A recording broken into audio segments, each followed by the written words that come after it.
Hey guys, this is Jonathan Washburn, the Dean of Mortgages, and today we're going to compare HELOCs to cash out refinances. With today's current market conditions, house values increasing and lumber skyrocketing, a lot of people are looking to take some equity out of their house to make some home improvements. Well, the two most common ways of doing this are to either get a HELOC, which is a home equity line of credit, or to do a cash out refinance. Now, full disclosure, I don't even have the ability to do a HELOC right now at the bank that I work for. However, this video is certainly not intended to steer everyone into doing cash out refinances just because I can do them, because the simple fact of the matter is that sometimes a HELOC is a better route for you. So let's briefly discuss the pros and cons of each, and then we'll wrap things up with some big picture questions at the end that might help you determine which path is better. All right, so ease. Well, that goes to the HELOC. Most likely the HELOC is going to be easier because the qualification process is generally more lenient than it is for a full refinance. Additionally, 90% of the time, a cash out refinance is actually going to require a full appraisal. This can take time, cost money, and can sometimes even limit you if you happen to get a bad appraiser that for whatever reason hates your house.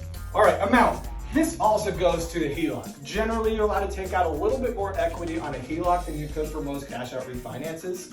With a refi, you're gonna be capped at 80% LTV, which means you can't take out any more than 20% in equity. If you got a $200,000 home, the biggest one you could get with a cash out refi would be $160,000. While HELOC sometimes lets you go all the way up to like 85 or 90%.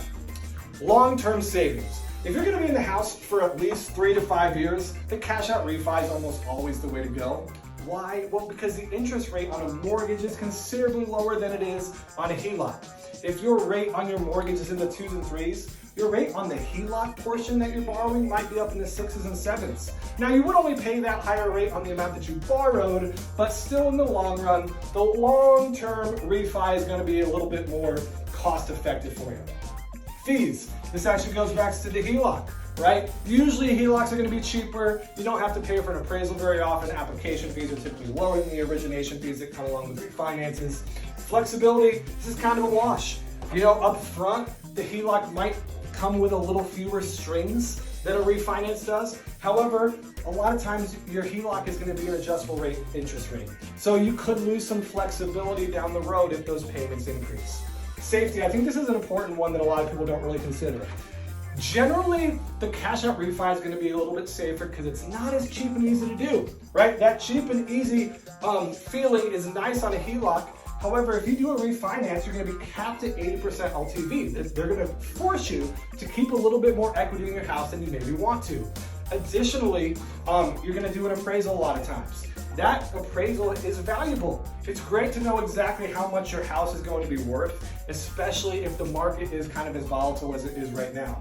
Additionally, when you know that house value, you can actually take advantage of some of your other benefits on your home, like maybe removing your mortgage insurance or even lowering your homeowner's insurance rate.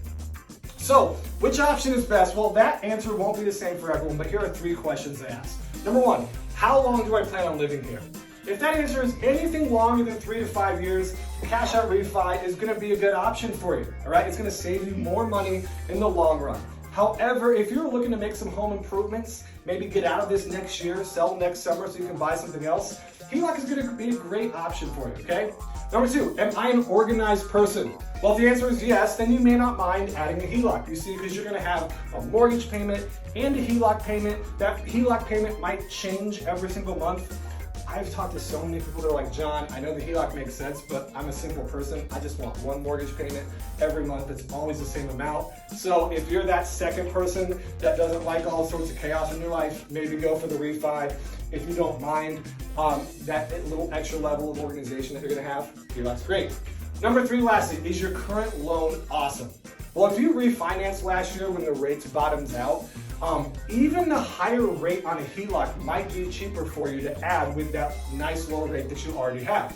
If you're at like a 2.5 right now on your mortgage, let's say you borrowed $200,000 on your mortgage at 2.5, and then you get a HELOC at 6.5%. Your blended rate, let's say you get a HELOC for 30 grand, your blended rate across that whole 230,000 is still gonna be like 3.05%. All right, that might be a lot cheaper than getting a cash out refi for a whole 230 at 3.5%. All right, so think about how awesome is your current mortgage. Please, thank you so much for joining us in class today. Follow me on Facebook, follow me on Zillow, follow me on LinkedIn. Call me, text me, email me. I'm here to talk. I love to talk to anybody about your mortgage needs. Like I said, I don't even do HELOCs, but I've convinced a lot of people in the past that a HELOC is a better route for them for a cash out refinance. I'd love to talk to you about how I can help you today with your mortgage needs. This is Jonathan Washburn, the Dean of Mortgages, signing off. School is out.